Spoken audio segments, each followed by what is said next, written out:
Bagus sekali.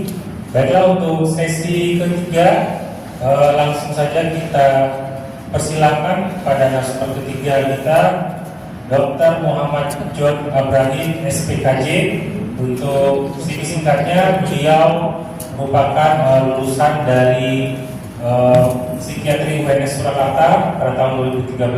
Saat ini 17 ya dok ya. Oke, baik. Saat ini beliau bekerja sebagai psikiater di RSUD MZ Painan dan Semenpada Hospital di Padang. Baiklah, kepada Dr. Muhammad John kita persilakan. Assalamualaikum warahmatullahi wabarakatuh. Selamat siang, salam sejahtera bagi kita semua.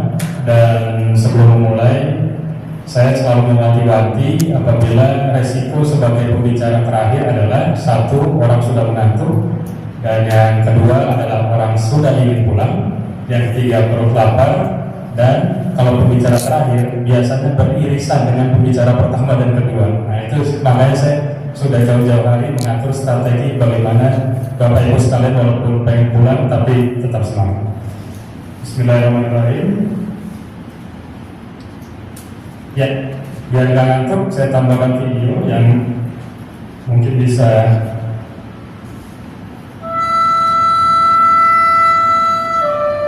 Ya, negeri kita, negeri Nusantara dengan ratusan suku dan budaya, 1.300 suku, 700 bahasa,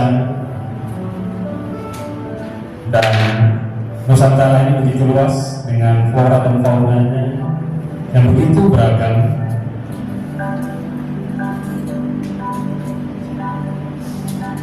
Dan terdiri dari berbagai agama, 5 agama besar dan juga kepercayaan. Begitulah Indonesia.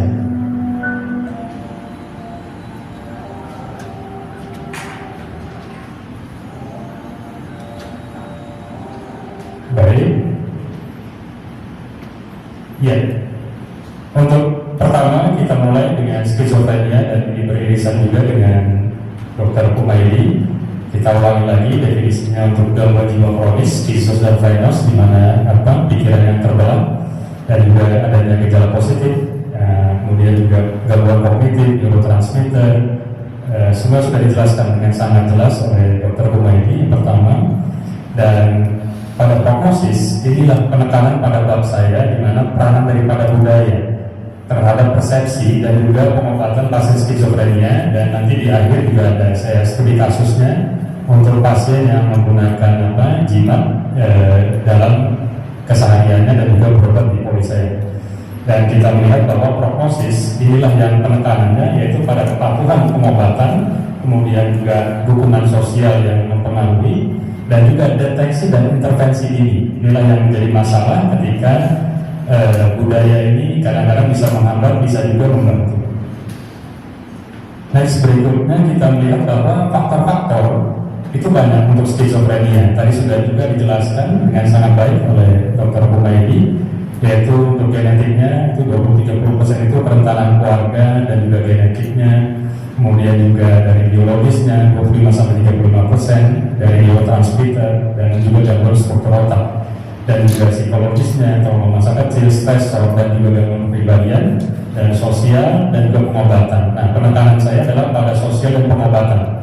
Pengobatan ini memang jadi terhambat ketika mereka memakai sesuatu di unsur yang di luar dari medis, dan terkadang bisa positif, bisa negatif, dan juga bagaimana family support juga mempengaruhi. Saya percepat. Nah, kemudian kita melihat bahwa budaya ini adalah sesuatu nilai atau norma yang diyakini oleh suatu individu ataupun kelompok yang bisa menjadi pedoman di dalam kehidupannya. Nah, sekarang pengaruh positifnya apa? Yang pertama adalah pendekatan holistik. Mungkin lebih tadi sudah dijelaskan juga beberapa pembicara sebelumnya, lebih pendekatan holistik, fisik, spiritual, emosional, zikir, yoga, dan lain-lain. Dan kalau di Asia, terutama Asia Tenggara, untuk dukungan keluarga cukup bagus, sehingga budaya dan kolektivitasnya cukup bagus, dan juga untuk perawatan pasien skizofrenia sangat didukung. Dan pada sisi positif lainnya, pada pemikiran modern, terutama pada pengurangan stigma di negara barat, yaitu ilmu sudah berkembang sehingga untuk kepercayaan yang irasional bisa disingkirkan. Nah, kita juga melihat dari pengaruh budaya itu juga ada pengaruh negatif, yaitu stigma karena aib memalukan, sehingga disembunyikanlah pasien berlama-lama sebelum sampai ke tempat kita. Kemudian juga tunda pengobatan. Nah, di sini ada kasus pasien saya juga, nanti kita ceritakan psikodinamiknya, di mana tunda pengobatan ini dia rumah sakit bukan prioritas, dan kalau sudah parah baru ke rumah sakit atau menemui psikiater yang ada. Dan kemudian pengabaian obat medis. Nah, di sini saya juga membahas termasuk jimat yang digunakan oleh pasien saya, yaitu jimat dan juga hal-hal berbau mistis yang selalu kata pasien saya itu diupdate per 6 bulan. Nah, luar biasa, kata dokurnya per 6 bulan harus diganti jimatnya. Dan kemudian spiritual yang berlebihan, kadang-kadang dia meninggalkan pengobatan medis, sehingga ada hal yang bisa kolaboratif, ada juga yang bersifat memang sudah menjauhi daripada tenaga medis itu sendiri. Dan kita buat alurnya yang paling sederhana, yaitu jalur pengobatan dalam budaya. Dari dua pembicara sebelumnya sudah dijelaskan dengan sangat baik. Yang pertama yaitu ketika pasien mengalami gejala gangguan mental dengan gangguannya, kemudian diamati oleh keluarga, kemudian dipertimbangkan, difikirkan oleh keluarga, kemudian keluarga mungkin masih perlu pendapat yang lebih baik lagi, kemudian datang ke tokoh adat. Ketika tokoh adat berpikir dan merenungkan, kayaknya perlu ada pertimbangan di luar diri saya, tokoh adat mengatakan kita datangi tokoh spiritual. Nah, tokoh spiritualnya tanda kutip adalah kita sebut juga dengan orang pintar. Dan ketika orang pintar juga merenung dan berpikir dan mengamati, sepertinya ini di luar kendali saya dan sudah semakin parah pasiennya, kemudian berpikirlah lebih baik bertemu dengan psikiater. Nah, ini range waktunya ini sangat panjang, dan ketika golden dari periodnya itu 3-6 bulan itu sudah diabaikan untuk datang intervensi dini dalam pengobatan skizofrenia, itu akan menyebabkan relaksnya cukup tinggi, relaks pada pasien, kemudian juga prognosis semakin memburuk, dan pengobatan mungkin akan lebih kompleks daripada dia langsung ketika ada pasien mengalami gangguan langsung datang ke psikiater. Nah, dinamika pengobatan skizofrenia ini di Nusantara itu memang banyak sekali. Yang pertama mungkin yang dicontohkan oleh Rahman dan Permana 2020 di Kalimantan Selatan. Beliau menekankan pada peran keluarga dalam konteks budaya lokal. Di sini adanya penolakan atau pesimisme terhadap pengobatan daripada medis itu sendiri. Kemudian di Pidijaya Aceh oleh Rostarika dan Errol 2020, di sana juga kedukung dan kalau ke rumah sakit kalau sudah parah sekali.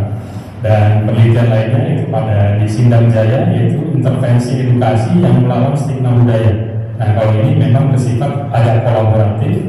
Dan juga penelitian di Rumah Sakit Jiwa Aceh, pasien dan keluarga sebagai cobaan dari Tuhan, bukan kondisi medis, sehingga memperlambat daripada kunjungan pasien untuk diobati intervensi lebih dini lagi. Dan kita langsung beralih kepada jimat.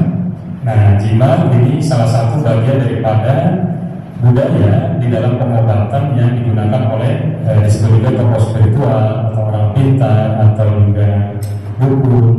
Nah, istilah itu banyak di berbagai daerah. Yang pertama, kalau istilahnya tabiz itu di Asia Selatan, kalau di Afrika Selatan muti, di Indonesia jimat disebutnya. Kemudian kalau di Indonesia simbol-simbol tulisan Arab, lokal dan Timur Tengah. Kalau di Bangladesh, tabiznya itu isi ayat suci dan mantra oleh mullah atau tokoh agama.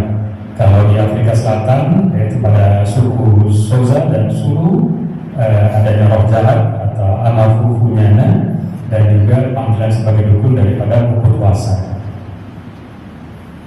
Kemudian pendekatan kita di dalam budaya, yang terutama saya karena studi kasusnya pada pasien penggunaan jimat, pada pasien skizofrenia, pendekatannya sebagai psikiater seperti apa? Satu yang paling sederhana adalah cultural competence. Cultural competence kita hargai pilih mereka. Kita tidak konfrontatif, kita tidak bilang ini salah dan segala macam dengan syarat dan ketentuan berlaku tentunya. Kemudian tidak serta-merta juga menolak jikalau aman secara psikologis. Kemudian juga American Psychiatric Association telah memberikan guidelines on cultural formulation interview, di mana pemberian komplementer ini dengan syarat. Jadi misalnya mau dikombinasikan dengan orang tokoh spiritual, dengan syarat satu tidak ada efek samping, yang kedua adalah tidak menggantikan obat utama jiwa, dan yang ketiga tidak memperkuat delusinya. Jadi kalau jimat itu tambah memperkuat pahamnya, itu kita mesti mengcounternya, tetapi dengan cara yang juga lebih efektif. Dengan nanti saya jelaskan. Nah, berikutnya yaitu apabila kita juga ingin, atau sekarang kan pengobatan itu untuk efektivitasnya itu kadang-kadang dia putus obat 40-60% saja keberhasilan pengobatan karena terputus dan segala macam, ataupun juga karena penggunaan jimat orang pintarnya bilang oh dia istirahat dulu berobat, mungkin sama saya fokus dulu, itu menjadikan kita sebagai musuh. Nah, di satu sisi kita adalah kolaboratif, mungkin juga nanti untuk jimatnya itu juga kita posisikan sebagai sesuatu yang tidak menjadi waham. Yaitu pertama kita lakukan CBT, Cognitive Behavior Therapy, yaitu pasien diidentifikasi dan juga diobat pola pikir negatif dan juga pikiran yang realistis. Yang kedua psikoedukasi, yaitu pemahaman yang lebih baik, peran keyakinan dan pengaruhnya terhadap kesehatan mental. Kemudian juga terapi keluarga dan diskusi kelompok. Yang ketiga adalah terapi keluarga, meningkatkan komunikasi dan dinamika keluarga dalam menangani pemakaian jimat, dan juga pemahaman bersama mengurangi ketergantungan pada jimat, dan juga kita harus diskusi terbuka dengan keluarga pasien. Kemudian bisa juga dengan relaksasi, mengurangi kecemasan yang mendasari kebutuhan penggunaan jimat sebagai pelindung. Kadang-kadang saya itu pakai jimat untuk tenang dok. Nah, kita ajarkan teknik lain biar lebih tenang. Caranya bagaimana? Bisa dengan inhale, exhale, atau juga dengan self hypnosis, mensugesti diri sendiri, konfirmasi dengan kata-kata afirmasi yang positif. Itu bisa kita ajarkan sehingga dia ada pilihan, dan ketika dia merasa nyaman dengan teknik yang kita berikan, mungkin bisa jadi dia bisa beralih kepada teknik yang lebih rasional. Nah, ini untuk kasus pasien saya, yaitu ini jimatnya isi mantra Wante, 46 tahun, Islam, nelayan di daerah Tarusan, Sumbar. Kita lihat video dulu.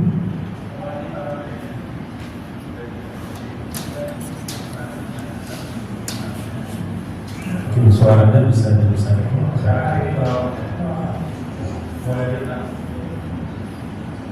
Nah, ini jimatnya. Sudah berapa lama Bapak pakai? 6 bulan.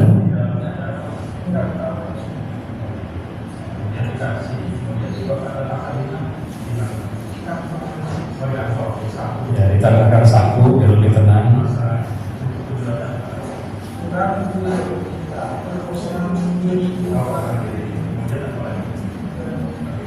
Agar lebih tenang. Ternyata tidak didapatkan delusi atau waham dari penggunaan jimat. Ini masih aman.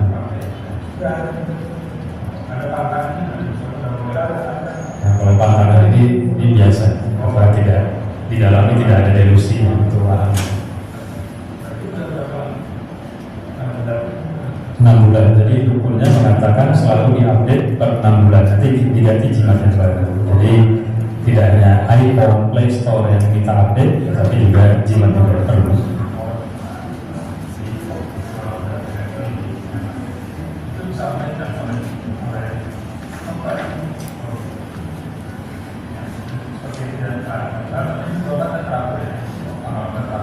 Ya, kita tekankan bahwa berobat harus teratur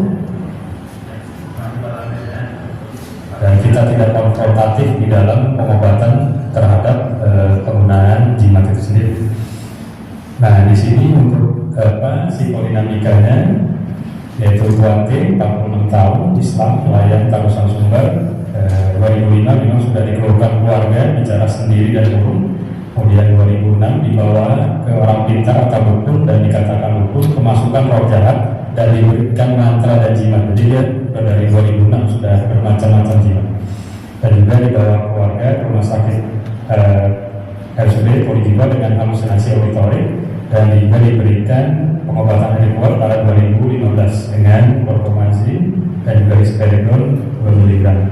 Jadi dari waktunya dari 2005 ke 2015, berarti 10 tahun jeda dari pengobatan medisnya. Dan di 2020 masih kombinasi pengobatan tradisional jimat karena lebih tenang dan pakai jimat, dan masih sering juga putus obat jiwa. Dan pada 2025 ini pasien sudah tidak sering putus obat lagi dan masih menggunakan jimat agar merasa tenang, dan masih tetap mengutamakan pengobatan jiwa di Polijiwa. Dan seperti biasa, karena pembicaraan dari pantun, maka saya orangnya ikut-ikutan untuk baca pantun juga. Ya, karena kita mungkin akan berpisah dan pulang ke tempat masing-masing, burung merpati terbang berpasang, singgah sejenak di pohon rambu. Para psikiater kembali ke padang, membawa semangat dan ilmu yang baru. Wabillahi taufiq wal hidayah. Wassalamualaikum warahmatullahi wabarakatuh. Yang berikan kampus Dr. Muhammad John Abraham, SPKJ. Baiklah Bapak Ibu, untuk selanjutnya kita masuk ke sesi diskusi atau tanya jawab untuk ketiga materi kita tadi. Kepada Bapak Ibu peserta yang mau bertanya atau mungkin bisa juga sharing kasus ya Dok, yang terkait dengan religi, kebudayaan dalam penanganan pasien, itu boleh silakan untuk berbagi, untuk kita diskusikan bersama-sama. Silakan Bapak Ibu yang mau bertanya, silakan silakan kepada guru saya Dr. Amel. Mungkin sini aja kali ya. Ini tidak usah ke.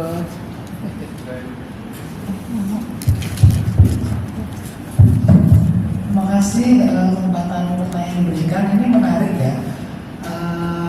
Pendekatan religi spiritual untuk pasien dengan pasien kita yang sebenarnya tidak semata schizofrenia dan pasien dengan kardiolog. Kemarin kebetulan ada yang menulis paper ya. Itu kalau saya memahami, sejatinya itu kita sebagai psikiater juga memahami cara pendekatan religi spiritual ini. Nah, tidak hanya kemarin beberapa dari kasus pasien juga yang kebetulan di Islam istilahnya rupiah ya. Kemudian juga ada yang saya dengar itu yang bisa melakukan seseorang yang rupiah berlisensi. Apakah saya pernah dengar? Saya ingin tahu juga, saya nih berlisensi ini maksudnya apakah seperti kita ada sertifikat atau semacam KL mungkin yang di ini bagian apa dari spiritual. Itu yang pertama pertanyaan. Kemudian setelah itu pertanyaan kedua terkait dengan kemampuan agama apapun yang prinsip inklusi tadi itu untuk pendekatan aspek religi spiritual ini ke pasien kita. Kan tidak semuanya ini kita konsultan religi spiritual ya. Sekarang kan sudah mulai istilahnya sudah ada yang dikeluarkan sertifikat itu. Nah, menurut Mas Jawab, apa yang bisa diupayakan ini untuk sehingga kita para psikiater walaupun bukan konsultan religi spiritual tetap bisa melakukan, karena rasanya sama dengan ini mungkin ya, dengan kemampuan psikoterapi kan kita belajar dulu dari mulai awal sampai sebagai itu khas atau kemampuan kita yang sejawat dari bagian lain itu tidak memiliki kemampuan psikoterapi, kecuali psikolog mungkin ya mereka belajar. Nah, sementara untuk religi spiritual ini kan tidak ada program atau kurikulum. Nah, entah setelah ini akan ada, semoga ya, karena dari yang dibikin oleh Bapak Psikiater Indonesia, Prof. Kusmanto yang 5 roda ya, 46 jadinya karena ditambahkan religi spiritual. Nah, itu sepemahaman saya melihat kondisi perkembangan terkini, ini pendekatan religi spiritual ini penting banget. Nah, terima kasih. Mungkin saya tunjukkan tidak ke perseorangan Pak Moderator. Terima kasih untuk kesempatannya. Assalamualaikum warahmatullahi wabarakatuh. Waalaikumsalam warahmatullahi wabarakatuh. Terima kasih banyak Pak Ramel atas pertanyaannya. Mungkin sebelum jawab kita berikan kesempatan dulu untuk peserta lain yang mau bertanya. Dari ada mungkin yang mau apa? Silakan. Silakan. Saya tolong bantu mikrofonnya.